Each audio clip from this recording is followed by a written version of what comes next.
Be a really quick 101 in Photoshop. We'll get into more specifics later on.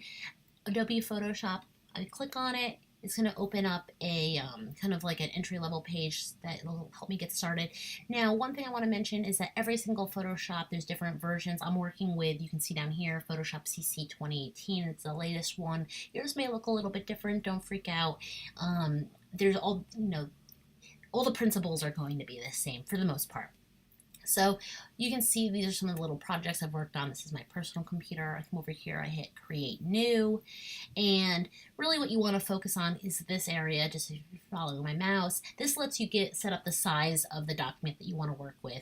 So for video, obviously it's going to look different than a square for Instagram would look different. Right now I have it set already to what I want for print. You may see pixels. This is where you change that. Pixels is just a unit of measurement, just like inches is. So for print, I have it set up like a page of a magazine, 8.5 inches by 11 inches. You want it to be set for 300 DPI right here, pixels per inch.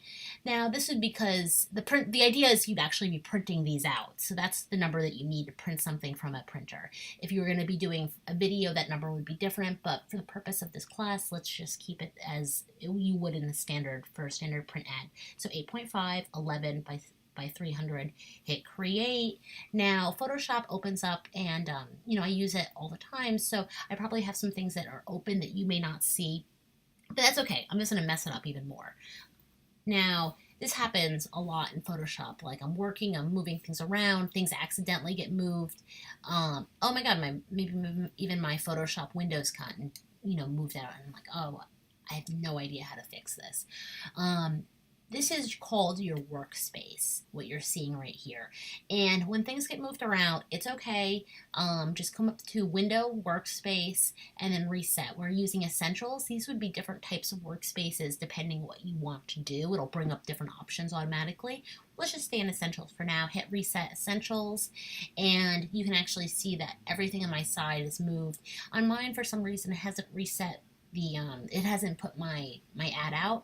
Just come over here and hover and it'll reconnect itself. This is useful sometimes when you're working on multiple documents and you want to drag from one to the next. You can see both at the same time. But right now we're not doing that. So just drag and you can see where it'll reattach itself. Another thing that you need to know that in Photoshop, layers is really important. Right now I only have the background layer, but imagine this is kind of like a really tall sandwich, right? Like a sandwich is layered between the top, the bottom pieces of bread, and then lots of good stuff in between. And at the end, you see a sandwich. It's going to be the same thing. When you have different layers, I'm just going to make a couple quickly. Everything will be stacked on top of one another. The very first thing I'll see will be the top layer, and then the last thing I'll see will be the bottom layer. Like for example, my top layer is blue, my next layer is red, and the third layer is going to be green. Now, I can't see all those things. I'm only seeing blue because I made the entire layer blue. So if you come over here and click on the little eyeball, now I see layer 2. Now come over here and click on the little eyeball, now I see layer 1. I turn this off, I see my background. So that's really kind of the principle of this. Now obviously, you're not always going to have things cover up the entire space because, that's just not how design works. Now you can see my layer 1, my layer 2, my layer 3, my background. So that's one of the most important principles in Photoshop. The idea of you stacking up a number of different layers and things, manipulating those layers to get one final product, is really what you're going to be doing for this class. So I just deleted it for right now. What you guys are seeing is your background. One thing, and I can get into why I like doing this, but I always just double click on this. And if you notice there's a lock right here, by double clicking on it and then hitting OK, that lock is gone. The reason I like that is because I don't always want a solid color as my background. I like it, starting off so I can see what I'm doing, but maybe, later on I decide I don't need it. Maybe I'm working on something that I need to have a transparent background.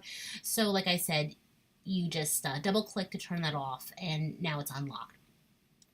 And then the more and more that everyone's workflow is different. This is just my personal workflow. whether you turn that on or off right now isn't going to affect whether you learn how to use Photoshop. It's just something I like to do. The next thing I want to talk about right here is your toolbar. I think that this is a very important feature in Photoshop. You guys are going to be using this all the time.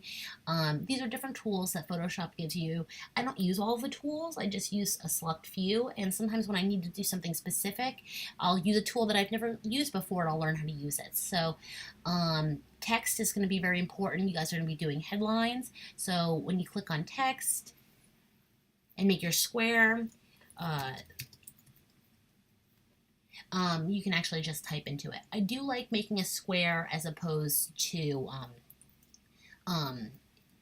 if you hit the T button, you can actually just type like this, but I like having the square because I then can move it around, right?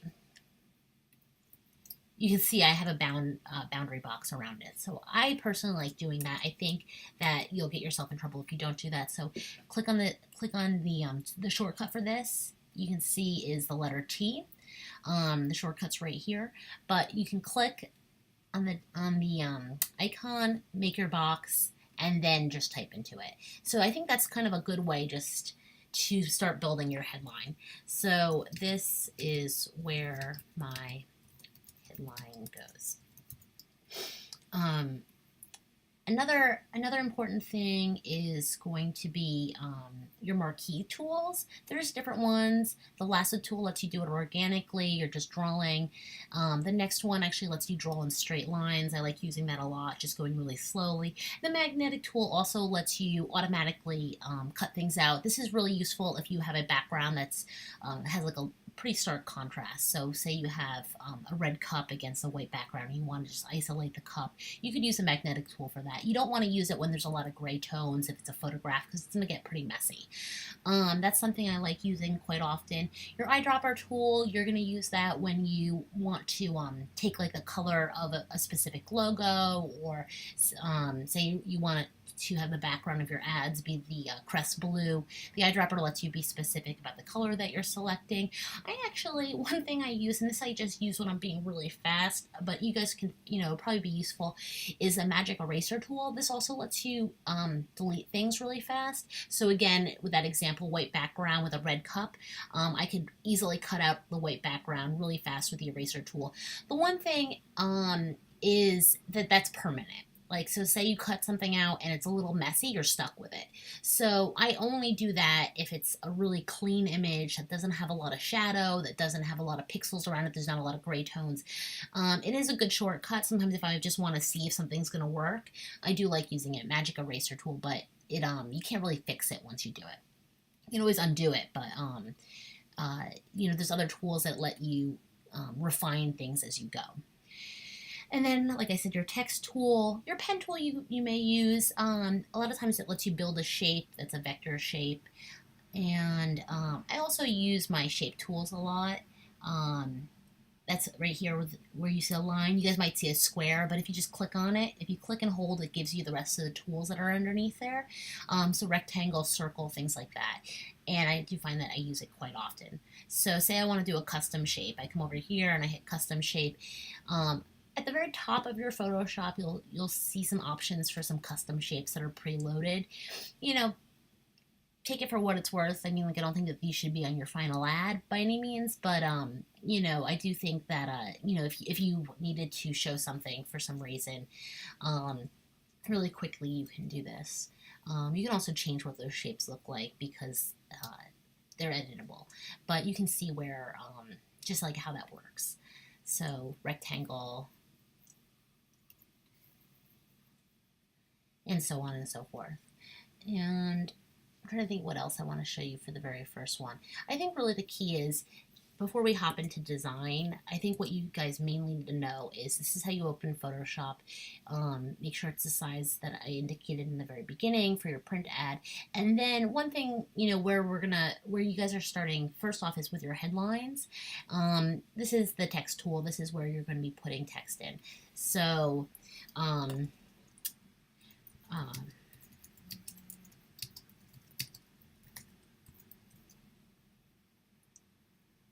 So say I'm doing a lot of body copy and I want it to be much smaller. Um, I can use the text tool for that.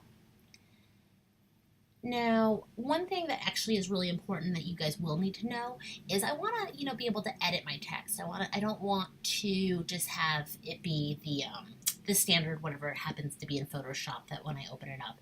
So one thing, if it's not set up on yours already, is you need the character and you want the paragraph open. So go to Window, Character, and Paragraph. I use them all the time, and this just allows you to, just like in a Word document, you can change your fonts, you can change your whether something is left justified, right justified.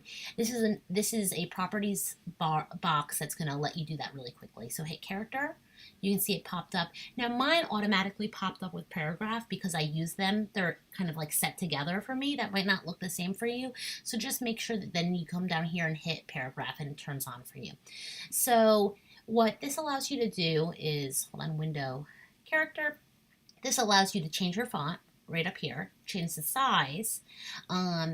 This lets you change the space in between your lines. So right now this is a pretty fat space. I always like to make it the same size as my font, so I'm changing this. My font's 72, I'm changing this to 72. And now you can see that my text has gotten a lot closer. There's also other features that you can use in here, like you'll use them for specific reasons. This lets you make small caps. That's actually what's happening right now. So I don't want small caps. Now it's just regular. Now say I want to have all caps. I can use that function right here. I want to have this italic. I actually don't have an italic version of this font, but Photoshop kind of fakes it for you. And then say I want to make this just a little bit bolder. This button right here on the very left bold. So right now I have this bolded, italic, and all caps. So say I just want it bold, kind of like looking like it's really puffy. That lets me do that there. And I do actually use that from time to time when I want to accentuate like a certain word or if it's a call to action. So I do think that this is a really important box you guys can play around with. It lets you change your color of the fonts. These are all pretty straightforward things, but make sure that you have your layers open, make sure you have your character box open, and make sure you have your paragraph open. Right now, I want this to be left justified. I can do this here.